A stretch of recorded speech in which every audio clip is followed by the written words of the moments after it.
የፊልሙ ዋና ገጸ ባህሪ የሆነው ካሜሮን ተርነር ቴክኖሎጂ ባደገበት ዘመን ላይ እየኖረ ይገኛል። የጤናው ሁኔታም በጣም የከፋና የመጨረሻ ደረጃ ላይ የደረሰ ነበር። ስለዚህም ወደ ክሎኒንግ ቴክኖሎጂ ይህንን ችግሩን ለመፍታት ሲል መጥቷል። ይህም ቴክኖሎጂ ሰዎች የራሳቸውን ማንነት የሚያባዙበት ቴክኖሎጂ ነው። ይህንንም ፋሲሊቲ ተመራ የነበረችውም ዶክተር ስካውት የተባለች ሴት ነበረች። አንድን ሰውንም ክሎን በማድረግም ከዚህ በፊት የነበረው ሰው ማንነት ያለውን የቀድሞ ትውስታዎች በሙሉ በአዲሱ ማንነት ላይ ተጨምሮበት ልክ መሞቻው ጊዜ በደረሰበት ሰዓት ላይ ያ ሰው ከዚህ የሚወጣና ከዚህ በፊት የነበረውን ሰው ማንነትም ህይወትን እንዲመራ የሚደረግበት ሂደት አለው። ካሜሮንም ለዚህ ስራ የሚያስፈልገውን ነገሮች በሙሉ እየጨራረሰ ያለ ይመስላል። አንድ ቀን ማታ ከትውስታ ሴሽኑ በሚመለስበት ጊዜ ላይ ከዶክተር ስካውት ሐሳቡን በሙሉ አንድ ማድረግ እንዳለበትና በምርመራውም እንዳዩት ከሆነ የመሞቻው ጊዜው በጣም እየተቃረበ መሆኑን ትነግረዋለች። ካሜሮንም ችላ በማለት ወደ ቤት ውስጥ ይገባል። ውሻውንም ሰላም ካለም በኋላ ሚስቱ ፖፒና ልጁ ኮሪን ሄዶ ሰላም ይላቸዋል። መታጠቢያ ቤት ውስጥም ከገባ በኋላ ግን በህመሙ ምክንያት ይወድቃል። ሚስቱም ስላለበት ህመም ስለማታውቅ አሁንም አይታ እንዳትደነግጥ በሚል የመታጠቢያ ቤቱን በር ይዘጋዋል።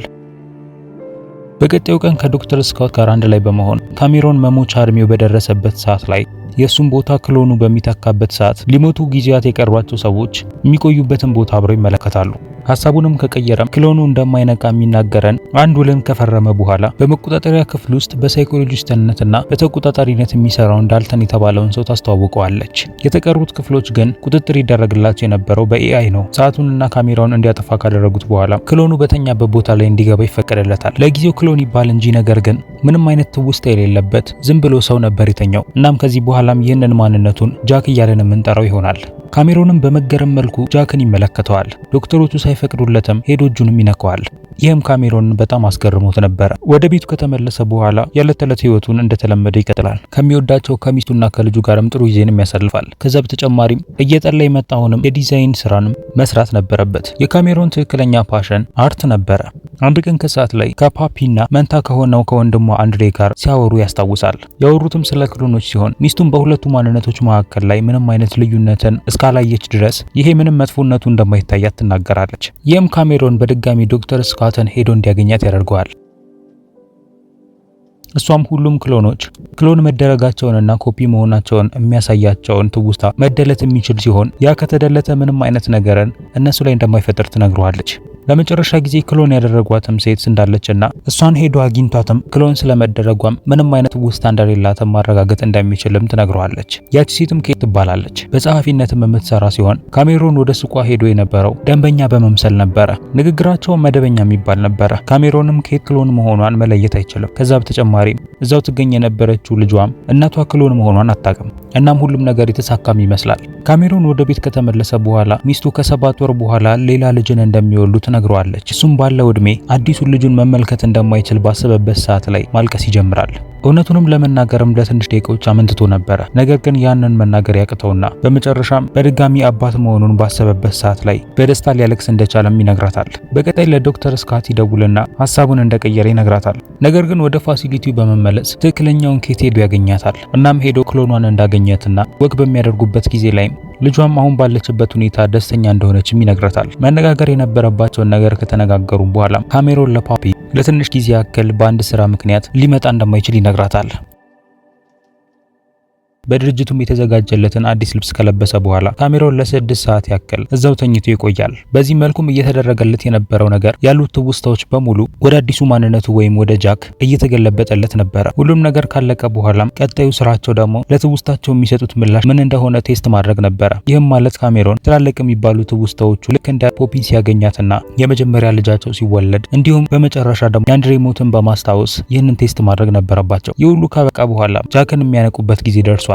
ሁለቱንም በተለያየ ክፍል ነበር ያስቀመጧቸው። ስለዚህም ጃክ አዲስ ያገኘውን ትውስታም ከራሱ ጋር ማስማማት ይኖርበታል። ዶክተር ስካትም ለጃክ በእጁ ላይ ያለበት ነጠብጣብ ብቻ ከትክክለኛው ካሜሮን እንደሚለየው ይነግረዋል። ይህንንም ያደረጉት አውቀው ሲሆን እሱ የትኛው እንደሆነ ለማወቅ እንዳያስቸግረው በሚል ነበር። ካሜሮን ሌሊቱን ቤተሰቦቹ ጋር በመደወል ያሳልፋል። ማታ ላይም ከልጁ ጋርም አንድ ላይ ሆነው ቪዲዮ ጌምን ይጫወታሉ። ነገር ግን ድንገት ህመሙ ይነሳበታል። ስለዚህም ወዲያውኑ ከኮዲ ጋር የነበረውን ግንኙነትም ያቋርጣል። በቀጣዩ ቀን ሄዶ ድጋሚ ኬትን ያገኛታል። ቤተሰቦቹንም ሳይሰናበት የሚሞትበትም ጊዜም እንደሚያስፈራውም ይናገራል። በመጨረሻ ጊዜው ጃክን ፊት ለፊቱ ሄዶ የሚያገኘው ጊዜ ነበረ። ከዶክተር ስካት ጋርም ስላለው ትውስታ ሲናገር በጣም ትክክለኛ ነበረ። ከዚያም ሁለቱ ለሆነ ጊዜ ያክል ፊት ለፊት ይፋጠጣሉ። በመጨረሻም ጃክ ስለ ሁሉም ነገር ምን ያክል ነርቨስ እንደሆነ ይነግረዋል። ካሜሮንም ስለሱ ሙሉ ለሙሉ እርግጠኛ መሆን አይችልም ነበረ። ስለዚህም ዶክተር ስካት ስላለው ትውስታ አንዳንድ ጥያቄዎችን እያቀረበችለት ሙከራ እስከሚያደርጉበት ጊዜ ድረስ ቆሞ መመልከት ነበረበት። ካሜሮንም ጃክ ሁሉንም ነገር በማስታወሱ ብቻ አልነበረም የተገረመው። ይልቁኑ ስለ እያንዳንዱ ትውስታዎች እንዳለ ከሱ ጋር ተመሳሳይ አይነት ስሜቶች ነበሩት። ከኬት ጋርም ለትንሽ ጊዜያት ሄዶ ካወራም በኋላ ዶክተር ስካት ጃክን ጥያቄዎችን መጠየቋን ትቀጥላለች። በዚህ ጊዜ ግን ካሜሮን ፊት ለፊቷ ሆኖ ነበረ። ጃክም ከባድ ያሳለፉትን ጊዜ መናገር ይጀምራል። ይህም ጊዜ ሚስቱ ፓፒ ወንድሟ አንድሬን ባጣችበት ጊዜ ላይ እንደነበረ ይናገራል። ይህም ደግሞ በሱ ላይ ከባድ ቅዠቶች እንዲመጡበትም አድርጎት ነበረ። ካሜሮን ምን ያክል ነገርን ይሰማው እንደነበረም በማብራራት በኩል ጃክ በጣም ትክክልና ጎበዝ ነበረ። ካሜሮንም በመሃል ላይም ለጃክ የተሰጡትን ጥያቄዎች መመለስ ይጀምራል። ምሳ በሚበሉበትም ሰዓት ላይ አበላላቸው ተመሳሳይ ነበረ። በመሃልም ፓፒ ትደውላለች። ስለዚህም ካሜሮን እየተመለከተ ጃክ እሷን ማናገር ነበረበት። ሲያዋራትም በጣም ትክክለኛ ባህሪው ነበረ። ሚስቱም ምንም አይነት ልዩነትን በመሃላቸው ሳታይ እንደ ባሏ ነበረ የምታዋራው። ይሄ ግን ካሜሮንን ያናድደዋል። ስለዚህም በመጨረሻም የስልክ ጥሪውን ያቋርጣል። እሱና ጃክም በመሃል ላይ ምን ማድረግ እንዳለባቸው በመነጋገር ይጨቃጨቃሉ። ቢሆንም በመሃል ላይ ግን ካሜሮን ያመውና ንግግራቸውም እዚህ ጋር መርገብ ይጀምራል። ወደ ቤቱ በመሄድም ይህን ነገር ማቆም እንዳለበትም ያስባል። ከጊዜያት በኋላ ደግሞ ሁለቱ አንድ ላይ ተገናኝተው ያወራሉ። ምንም እንኳን ጤናው አሁን ላይ ጥሩ ባይሆንም ነገር ግን ካሜሮን ያለውን ሐሳብ በድጋሚ መቀየር እንደሌለበት ግን ያወራሉ። ቢሆንም ግን ቤተሰቡን ሄዶ መመልከት ይኖርበታል። ካሜሮን በሚሄድበት ሰዓት ላይ በሱ ላይ ካሜራ አድርገው ጃክ ስላላቸው ህይወት መመልከት ይጀምራል። ቢሆንም ካሜሮን ግን የቤታቸው በር ላይ እንኳን ሳይደርስ ህመሙ ይነሳበትና ይወድቃል። ዶክተር ስካትን በመጨረሻ መኪና ትልክለትና ከዛ ይዞትም ወደ ፋሲሊቲ መልሰዋል። ካሜሮንም ይህንን አይፈልግም ነበር፣ ነገር ግን በህመሙ ምክንያት መቀበል ነበረበት። ምክንያቱም ቤተሰቦቹ ፊት ለፊት መሞትን አይፈልግም። ካሜሮን በድጋሚ ራሱን ይስታል። ስለዚህም መድኃኒት ሰጥተውት እሱን ማስተኛት ነበረባቸው። ከዚያም ዶክተር ስካት ዳልተንን ጠዋት ላይ ጃክን መላክ እንዳለባቸው ትነግረዋለች። ምክንያቱም አሁን ላይ ዝግጁ ነበረ። ጃክ ሁሉንም የካሜሮንን እቃዎች በሙሉ ከተሰጡት በኋላ ዶክተር ስካትም የ2 ሳምንት ልምምድ እንደሚኖረውና ሁሉም ነገር በስነ ስርዓቱ የሚሄድ ከሆነም ኮፒ ወይም ክሎን መሆኑ ከትውስታ ውስጥ እንደሚጠፋለት ትነግሯለች። ከዛ በተጨማሪም በ2 ሳምንቱ ሙከራ ውስጥ ካሜራ ተደርጎለት የሚላክ ሲሆን ያለውንና የሚኖርበትን ሁኔታ በሙሉ በድርጅታቸው ውስጥ ሆነው የሚቆጣጠሩት ይሆናል። ጃክም ወደ ቤት ከደረሰ በኋላ ሁሉም ነገር በስነ ስርዓቱ ነበር የሚሄደው። ፓፒና ኮሪም በሱ ላይ ምንም አይነት ልዩነትን አልተመለከቱበትም። እናም በጥሩ ሁኔታም ነበር የሚያዋሩት። ይህም ያለምንም ችግር ከነሱ ጋር ጥሩ ጊዜን እንዲያሳልፍ የሚያደርገው ነበረ። አንድ የገጠመው ችግር ቢኖር ግን ውሻው ነበረ። ውሻው እሱን በማያውቀው መልኩ በተመለከተው ሰዓት ላይ መጮህ ይጀምራል። ይህ በእንዲህ እንዳለ ካሜሮን ከ24 ሰዓት በኋላ ይነቃል። እናም ጃክን ወደ ቤቱ መላካቸውንም በተገነዘበ ሰዓት ላይ ይደነግጣል። ምክንያቱም ከቤተሰቡ ጋር ማድረግ የነበረበትን ነገር አልጨረሰም ነበረ። ቢሆንም ዶክተር ስካት ግን የመሞቻ ጊዜው በጣም እየፈጠነ መምጣቱን በመናገር ያለውን ነገር ታስረዳዋለች። ከዚያ ጊዜም ጀምሮ ካሜሮን ጃክ ላይ በተገጠመለት ካሜራ ቤተሰቦቹ ያሉበትን ሁኔታ በቪዲዮ መከታተልን ስራው ያደርገዋል። ከዚያም ወደ ኬትን በመሄድ ያለችበት ሁኔታ እንደተባባሰ አልጋዋ ላይ መነሳት እንደከበዳትም ይመለከታል። በሞተችበት ሰዓት ላይ አመዷ በሐይቁ ዳር ይደፋል። ካሜሮን የቤተሰቦቹን ሁኔታ በቪዲዮ መከታተሉን አያቆምም። ነገር ግን ልክ ጃክ በተኛበት ሰዓት ላይ ቪዲዮ ይቋረጥ ነበረ። በዚህም ጊዜ ዶክተር ስካት ይህንን የሚያደርጉት ለቤተሰቡ ፕራይቬሲ እንደሆነ ትነግረዋለች። በዚህ ጊዜም ካሜሮን መናደድ ይጀምራል። የሆነ የቅናት መንፈስም የመጣበት ይመስላል። ጃክም ኮሪን ባልተገባ መልኩ ትሪት ሲያደርገው አይነት ህልምን ይመለከትና ይነቃል።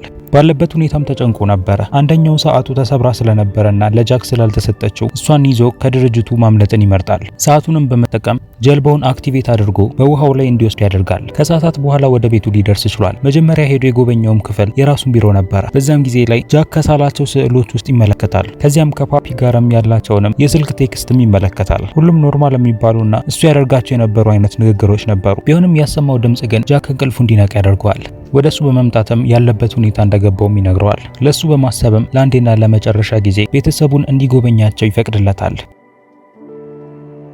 ስለዚህም ሁለቱ የነበራቸውን ልብስ ከተቀያየሩ በኋላ ውሻቸው ግን ተመልክቷቸው ከዛ ፈርቶ ይሄዳል። ጃክ በልብስ ማስቀመጫ ውስጥ በሚደበቅበት ሰዓት ላይ ካሜሮን ኮሪን ቀስቅሶት ወደ ኪችኑ ይወስደዋል። እዛም አብረውም ይመገባሉ። ካሜሮንም እያለቀሰም ልጁን ያቅፈዋል። ወደ አልጋው ላይ መልሶ ካስተኛው በኋላ ግን ፖፒን ሄዶ ደግሞ ያገኛታል። እሷም በሀዘን ውስጥ በተመለከተችው ሰዓት ላይ ታጽናናዋለች። አዲሱ የሚወለደውን ልጃቸውንም በሞተው ወንድሟ ምትክ አንድሬ ብለው እንዲሰይሙትም ሀሳብን ያቀርብላታል። አንድ ላይም በተቃቀፉ ሰዓትና ፖፒን በእንቅልፍ በወሰዳት ሰዓት ላይ ካሜሮን ክፍሉን ለቆ ይወጣል። ከዚያም ከዚያም በድጋሚ ከጃክ ጋርም ልብሳቸውን ይቀያየራሉ። ወደ ድርጅቱም ከመመለሱ በፊት ጃክን ይጨብጠውና ለሁሉም ነገር ያመሰግነዋል። ከዚያም ካሜሮን የቀረውን ጊዜውን በሙሉ ስዕል በመሳልና ያለውን ልምድ ደግሞ አዲስ ለሚመጡ ሰዎች እያካፈለ ድርጅት ውስጥ መኖሩን ይቀጥላል። ከ2 ሳምንት በኋላ ዶክተር ስኮት ጃክ በድርጅቱ ውስጥ ያሳለፈውን ጊዜና ክሎን መደረጉን የሚያሳየውን ትውስታውን እንደደለቱለት ትነግሯለች። ስለዚህም አሁን ሙሉ ለሙሉ ካሜሮን ነው። ትክክለኛው ካሜሮንም ለዚህ አመስጋኝ ነበረ። እናም ለመጨረሻ ጊዜም ጃክ ቀርቶት የነበረው ቪዲዮ ቢኖር ፓፒ እሱ እንድትመለከተውና